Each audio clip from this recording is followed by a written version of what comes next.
When a man learns to love, he must also bear the risk of hatred. This statement is just as true for any man as it is for any king, and this statement was certainly true for that of King Vegeta, the ruler of the Saiyans, but not the main character of this story. Instead, that would be his son, Prince Vegeta, who not only inherited his father's powerful Saiyan genes, but also the Sharingan dojutsu of his mother. These two things would allow this child to grow into a powerful warrior, on the same team as two of his fellow Saiyans, who were able to escape the destruction of their homeworld, as well as the death of their king.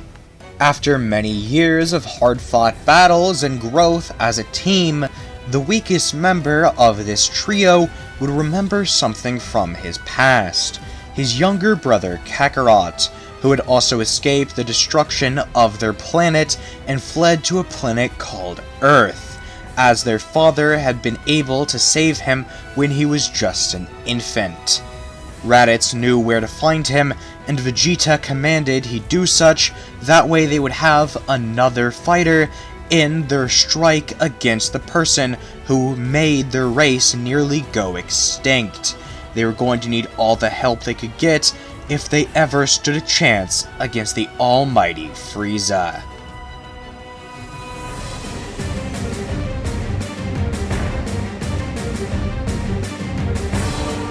Once Raditz arrives on Earth, he would scan for nearby powers, and see one surpassing 1,000. He immediately believes this to be Goku, although he was a bit off.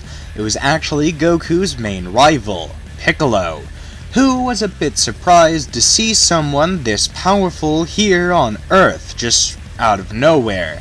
But after he explains that he's an alien, a Saiyan warrior looking for Kakarot, well, it makes a bit more sense.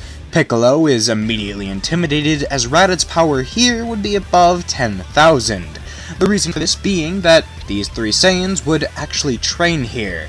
Vegeta thought his power was enough to take down any foe in the original series, Raditz was overconfident in his power, and Nappa was a brick, so none of them trained. But here, all three trained vigorously whenever they were not on mission. Vegeta forced it to be that way, as more so than anything, he wanted revenge. He needed more power, that way he could avenge his people, his race, and his clan.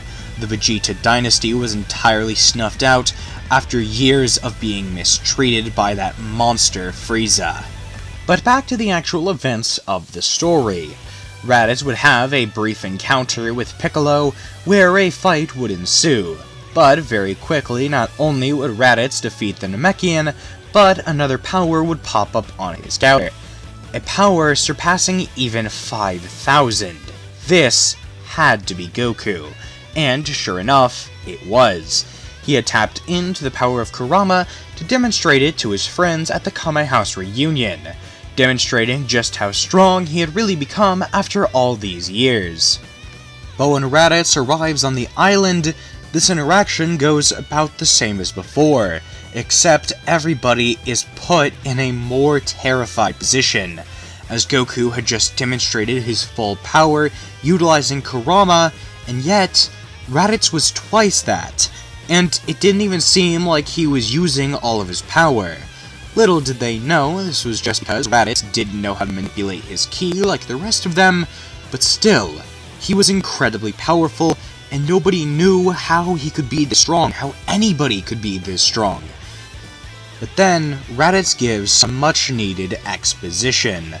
Not only are they a part of a massively powerful alien race, both him and Kakarot are brothers. Now, everyone is a bit confused at why Raditz keeps saying Kakarot. Who is Kakarot? But then, it dawns on all of them as Raditz's hand lifts up, pointing to the one they know as Goku. Everybody is shocked and surprised, but oddly enough, it makes sense. Goku was always weird as well as incredibly powerful, but that does leave one thing still up in the air. Does Raditz have his own Kurama? If so, all hope is lost and they are all doomed. But when Raditz is shocked and also a bit dumbfounded by the question, they let out a sigh of relief, as it means that Raditz probably does not have his own tailed beast. Then Goku powers up, sensing the maliciousness coming off of Raditz, and Raditz, well, he does the same, knowing that Goku is probably going to be the only challenge he'll get on this planet. The two begin to fight, and it's unlike anything the Earth has ever seen. Their powers are so intense that every other Z-fighter that's around is pushed back. They can barely even see what's going on as Raditz and Goku move so fast. Their eyes can barely even perceive it. After only a few minutes, Goku is nearly dead from all of the intense pressure, and Raditz is still chugging along. Goku was at a major disadvantage when it comes to power, but at the same time, he wasn't weak. But Raditz was still able to defeat him relatively easily and call over his younger brother's space pod. Then, throwing Goku inside, Raditz would not only program his to go to where Vegeta and Nappa currently were, but also his brother's. Then the two would leave. Raditz wasn't going to mess around here.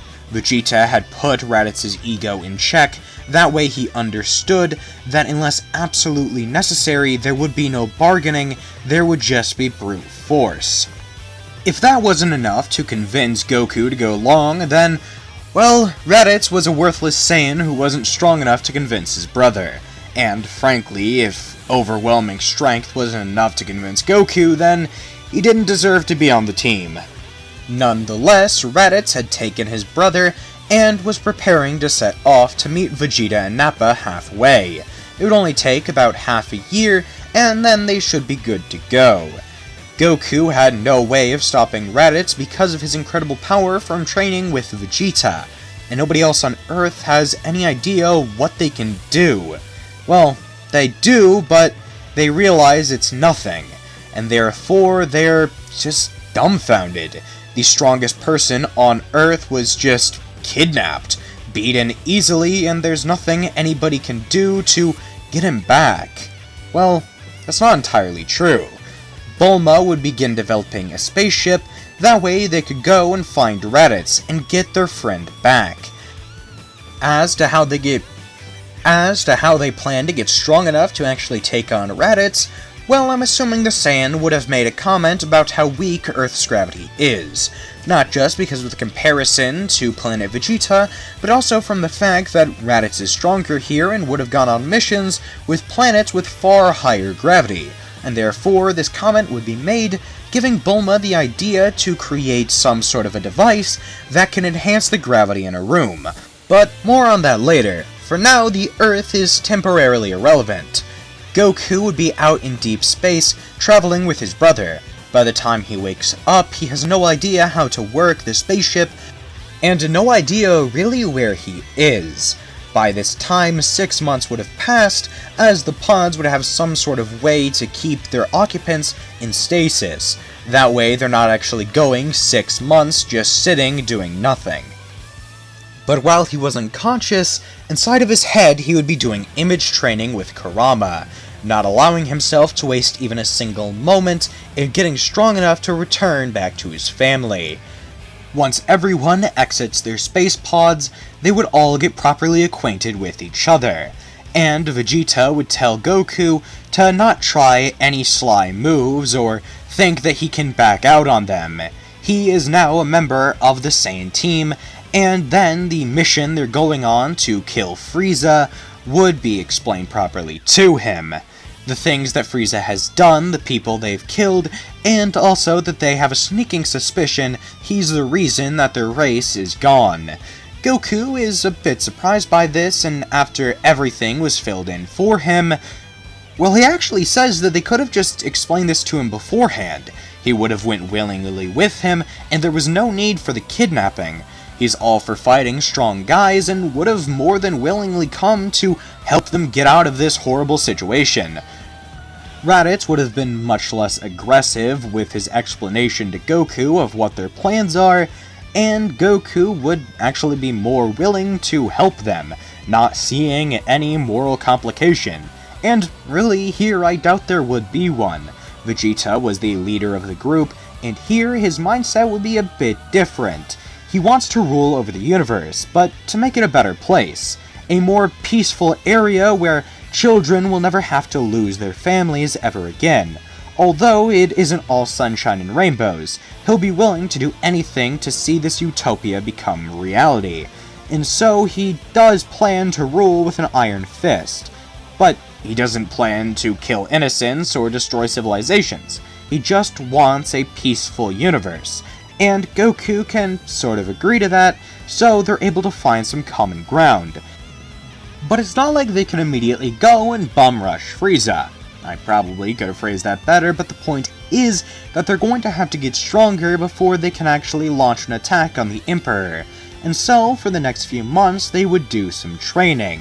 Intense training that would lead to them all increasing their power exponentially. Because of the image training Goku did while he was unconscious, he would either become equal to or greater than Raditz's own strength. Which is incredible, but the other two Saiyans did have far stronger overall power.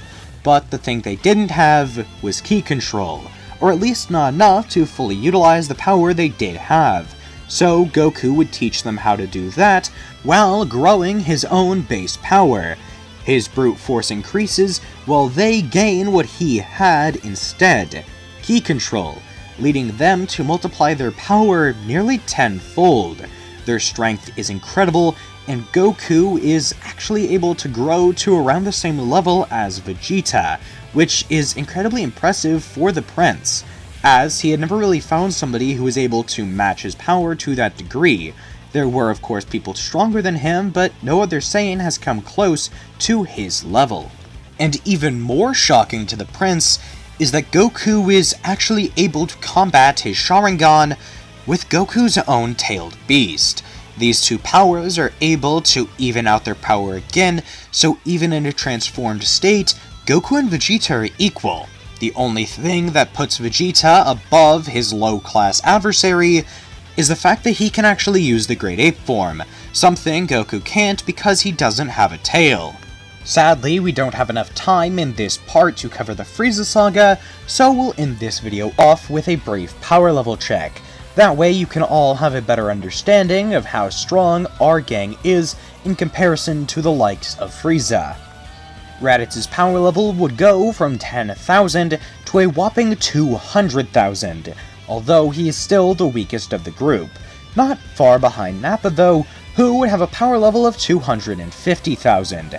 Absolutely incredible, but not even that close to the likes of Goku and Vegeta in their untransformed states, as Goku would have a power level of 500,000, which is absolutely insane, but considering where he was able to get from the gravity training, and that was only in 6 days, whereas here he would have a few months to train with these Saiyans, well, it seems reasonable.